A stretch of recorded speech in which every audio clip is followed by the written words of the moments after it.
Rubbish, absolutely rubbish content. কি content তারা তৈরি করছে তারা নিজেরাও জানে না।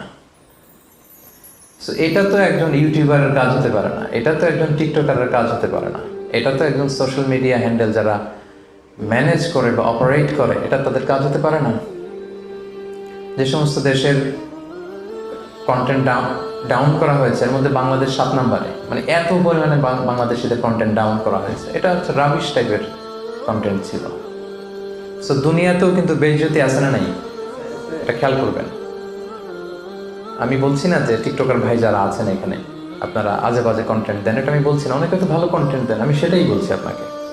নিজের সাথে একটা নিজের বোঝাপড়া করেন যে আমি যে টিকটকে যে ভিডিওটা আপলোড দিলাম এটা আমার আখেরাতে কতটুকু কাজে লাগবে।